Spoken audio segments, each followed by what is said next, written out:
Welcome to my YouTube channel. आज मैं आपको क्लास 9 के लिए उर्दू की सेकंड वाली बुक जिसका नाम सब रंग है, इसका सबक नंबर 9 पढ़ाऊँगी। एग्ज़ाम से मुतालिक पूरे ही चैप्टर की 100% तैयारी करवाऊँगी, थोड़ा भी टाइम वेस्ट नहीं करूँगी।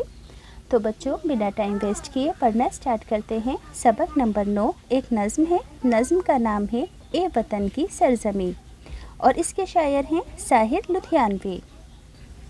तो सबसे पहले हम शायर की तारुफ को समझेंगे। साहिर लुधियानवी की पैदाइश 1921 में हुई और इनका इंतकाल 1980 में हुआ। याद रहेगा सभी को, साहिर लुधियानवी की पैदाइश 1921 में हुई और इनका इंतकाल 1980 में हुआ। साहिर का असल नाम अब्दुल हई था। ये लुधियाना पंजाब में पैदा हुए। तालिब इल्मी यानी कि जब ये स्टूडेंट थे उस वक्त से ही शायरी करने लगे थे और ये तरक्की पसंद तहरीक से जुड़ गए थे। तलाश माश यानी कि नौकरी की तलाश में ये पहले दिल्ली आए और फिर मुंबई चले गए। यहाँ से इन्होंने मुंबई में आकर फिल्मों के लिए गीत लिखे। साहिर ने अपनी शायरी से हिंदुस्तानी फिल्मी गानों का मयार बहुत बुलंद किया था। बहुत अच्छे अच्छे गाने लिखे थे। ये अपने ज़माने के बहुत मशहूर गीतकार थे। फिल्मी गीतों में भी इनकी शायरी की खूबियाँ देखने को मिलती हैं। आवाम के दुख दर्द का एहसास इनके गीतों में नुमाया तौर पर साफ तौर पर देखने को मिलता है। किस चीज़ का एहसास? आवाम के दुख दर्द का। तलखियाँ, परछाइयाँ और आओ के कोई ख्वाब बने इनके अहम शायरी मजमुओं के नाम हैं। गाता जाए बंजारा साहिर के फिल्मी गीतों का मजमुआ है। याद रखोगे कि गाता जाए बंजारा साहिर लुधियानवी के फिल्मी गीतों का मजमुआ है। अब जैसा कि आप सभी जानते हैं कि किसी भी नज़्म का खुलासा और मरकज़ी ख़याल एग्ज़ाम में पूछा जाएगा, तो इस नज़्म का खुलासा आप किस तरीके से लिखोगे पढ़कर सुनाती हूँ। नज़्म ए वतन की सरज़मी साहिर लुधियानवी ने लिखी है। इस नज़्म में शायर ने वतन की सरज़मी से अपनी मोहब्बत का इजहार किया है और वतन की खुली हवा, धुले हुए आसमान, उसकी नदियों और वादियों की तारीफ़ करते हुए इस बात का करार किया है कि वतन में किसी तरह की कोई कमी नहीं है, बल्कि हमारे अंदर ही कमियां हैं। वतन की सरज़मी में हर तरह की दौलत मौजूद है। शायर ने नज़्म में इस बात का अज़म यानी कि वादा किया है कि दुनिया में ज़ाहिर और छुपे हुए हर हुनर से हम अपने वतन की सरज़मीन को सजाएंगे, वतन के काम आएंगे और आने वाला ज़माना वतन के लिए बरकतें लेकर आएगा। अब है इस नज़्म का मरकज़ी ख़याल। तो मरकज़ी ख़याल का मतलब है कि इस नज़्म से हमें शायर ने क्या पैगाम दिया है।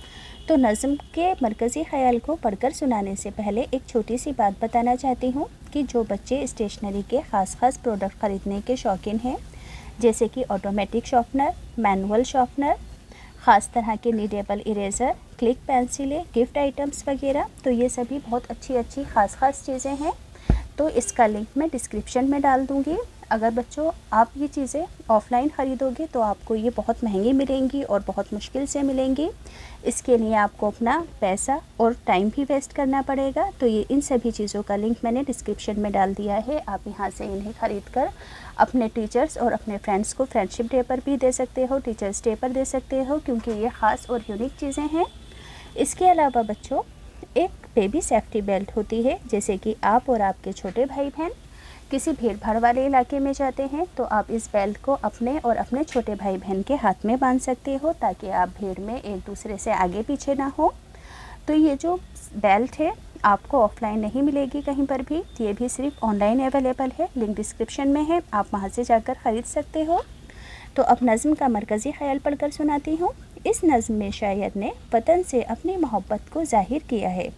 शायर ने वतन की तारीफ़ करते हुए दुनिया में ज़ाहिर और छुपे हुए हर हुनर से वतन की सरज़मीन को सजाने का अज़म किया है और आने वाला ज़माना वतन के लिए बरकतें लेकर आएगा अगर हम अपने वतन की खिदमत करेंगे। इस बात को शायर ने इस नज़्म में बताने की कोशिश की है। अब है अशार की तशरीह। तो यूँ तो हुस्न हर जगह है लेकिन इस कदर नहीं, ए वतन की सरज़मी, ये खुली खुली फ़िज़ा, ये धुला धुला गगन, नदियों के पेचो खम, पर्वतों का बागपन, तेरी वादियाँ जवा, तेरे रास्ते हसीन, ए वतन की सरज़मीन। सयाको सबा ये बंद नज़्म ए वतन की सरजमीन से लिया गया है जिसे साहिल लुधियानवी ने लिखा है। तशरीह होगी। नज़म के पहले बंद में शायर वतन की सरजमीन की तारीफ़ करते हुए कहता है कि यूँ तो दुनिया की हर जगह हसीन है, लेकिन जितना हसीन वतन की जितना हुस्न वतन की सरजमीन में है उतना और कहीं भी नहीं है। शायर ने वतन की खुली फ़िज़ा, साफ़ शफाफ आसमान, बल खाती नदियों, अनोखे अलबेले पहाड़ों और वादियों के हसीन रास्तों का जिक्र करते हुए इसकी खूबसूरत तस्वीर पेश की है। अगले अशार हैं। तेरी खाक में बसी माँ के दूध की महक, तेरे रूप में रची स्वर्ग लोक की झलक, हम में ही कमी रही तुझ में कुछ नहीं कमी, ए वतन की सरजमी। सयाको सबा ये बंद नज़्म ए वतन की सरजमी से लिया गया है जिसे साहिल लुधियानवी ने लिखा है। तशरीह होगी कि नज़्म के इस दूसरे बंद में शायर वतन की सरजमी से कह रहा है कि तेरी मिट्टी में माँ के दूध की महक बसी है और तेरे रूप में स्वर्गलोक यानी जन्नत की झलक दिखाई देती है और तू हर तरह की कमी से दूर है, तेरे अंदर कोई कमी नहीं है, अगर कोई कमी है तो वो हमारे ही अंदर है। आगे के अशार है। नेमतों के दरमियाँ भूख प्यास क्यों है, तेरे पास क्या नहीं तू उदास क्यों है, आम होगी वे खुशी जो है अब कहीं कहीं, ए वतन की सरजमी। तो सयाको सबक लिखना ज़रूरी होता है। ये बंद नज़्म ए वतन की सरजमी से लिया गया है जिसे साहिल लुधियानवी ने लिखा है। तशरीह होगी। नज़म के तीसरे बंद में शायर पूछता है कि आखिर क्या वजह है कि वतन में इतनी नियमतें होने के बावजूद लोग भूखे प्यासे हैं। शायर वतन की सरजमी से कहता है कि तू उदास क्यों है जबकि तेरे पास हर तरह की नियमतें मौजूद हैं और कुछ ही दिनों में ये सारी खुशहाली आम होने वाली है जो अभी कहीं कहीं ही दिखाई देती है खुशहाली, यानी ये खुशियाँ जो फ़िलहाल वतन के चंद लोगों के पास हैं वो जल्द ही तमाम लोगों के हिस्सों में आने वाली हैं। आगे के अशार हैं। तेरी खाक की कसम हम तुझे सजाएंगे, हर छुपा हुआ हुनर रोशनी में लाएंगे, आने वाली दौर की बरकतों पे रख यकी ए वतन की सरजमी। सयाको सबक में लिखोगे कि ये बंद नज़्म ए वतन की सरजमी से लिया गया है जिसे साहिल लुधियानवी ने लिखा है। तशरीह होगी। नज़्म के आखिरी बंद में शायर वतन की सरजमी से उसकी खाक की कसम खाकर कह रहा है कि हम हर छुपे हुए फ़न को रोशनी में लाकर तुझे सजाएंगे, यानी नई नई इजादात के ज़रिए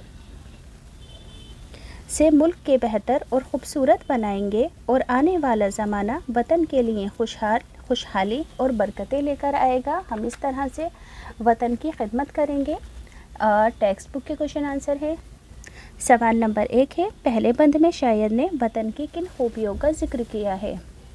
तो पहले बंद में शायर ने वतन की खुली फ़िज़ा, साफ़ शफाफ आसमान, बल खाती नदियों, अनोखे अलबेले पहाड़ों और वादियों के हसीन रास्तों जैसी खूबियों का जिक्र किया है। अगला सवाल है, वतन की खाक में किस चीज़ की महक बसी हुई है। तो वतन की खाक में माँ के दूध की महक बसी हुई है। अगला सवाल है, शायर को अपने वतन के रूप में क्या नज़र आता है। तो शायर को अपने वतन के रूप में स्वर्गलोक यानी जन्नत की झलक दिखाई देती है।